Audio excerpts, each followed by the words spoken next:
Hello, good morning students. आज हम पढ़ेंगे चर और चर की विभिन्न श्रेणियाँ।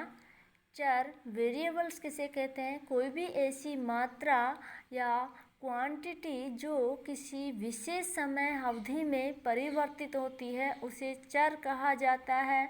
जैसे यदि कीमतों, आय, रोजगार, उत्पादन, मुद्रा की मात्रा आदि के भिन्न भिन्न स्तरों पर ध्यान दें तो विशेष समय अवधि में इसकी बदलती हुई मात्राएं चर कही जा सकती है। अर्थात हम देखते हैं कि विभिन्न समय में इनमें परिवर्तन होता रहता है, तो इन्हें हम चर कह सकते हैं।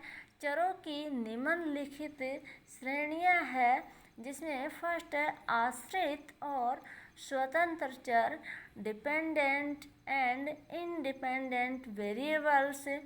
सेकंड है अंतर्जात और बहिर्जात चर, इंडोजीनियस एंड एक्सोजीनियस वेरिएबल्स। और थर्ड है स्टॉक और प्रवाह चर, स्टॉक एंड फ्लो वेरिएबल्स।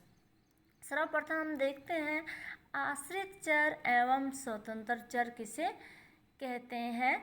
आश्रित चर ऐसे चर को कहा जाता है जिसकी मात्रा किसी दूसरे चर की मात्रा में परिवर्तनों पर एक निश्चित रूप में निर्भर होती है।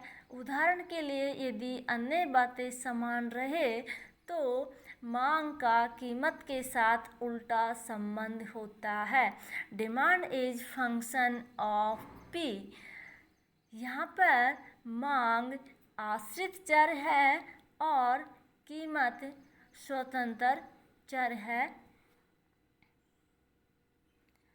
उत्पादन रोजगार के साथ बढ़ता है या घटता है, परंतु चरों में इस प्रकार का संबंध निरपेक्ष दृष्टि से संभवतः सत्य न हो।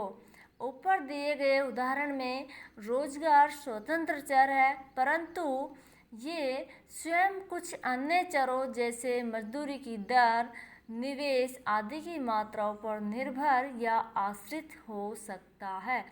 स्वतंत्र चर वे होते हैं जो किसी अन्य चर पर आश्रित नहीं होते हैं। जैसे हम देख रहे हैं इसमें कि डिमांड इज फंक्शन ऑफ पे, कि जो मांग है वो कीमत का फलन है। तो इस उदाहरण के अंतर्गत मांग आश्रित चर है और कीमत स्वतंत्र चर है। कीमत में परिवर्तन होने पर मांग मात्रा में परिवर्तन होता है। तो इस एग्जाम्पल में कीमत हमारा स्वतंत्र चर हुआ। अब हम देखते हैं अंतर्जात और बहिर्जात चर। अंतर्जात चर ऐसे चरों को कहा जाता है जो आर्थिक प्रणाली के आंतरिक ढांचे के साथ संबंधित होते हैं। ये चर आर्थिक प्रणाली या आर्थिक मॉडल के आंतरिक अंग होते हैं। बहिर्जात चर ऐसे चर हैं जो आर्थिक मॉडल के बाहर होते हैं।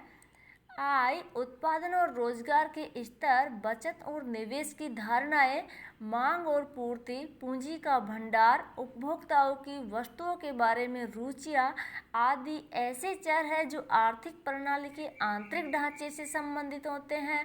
दूसरी ओर जनसंख्या का आकार, जनसंख्या की वृद्धि व बनावट, मजदूर संगठनों की शक्ति, उत्पादन की तकनीक, आयात निर्यात, आविष्कार, नव परिवर्तन आदि ऐसे चर हैं जिन्हें बहिर्जात चर माना जाता है। परंतु इन दोनों प्रकार के चरों में कोई स्पष्ट रेखा नहीं है। भिन्न भिन्न हालातों और समय में इनकी विभिन्न ढंगों से परिभाषा की जा सकती है।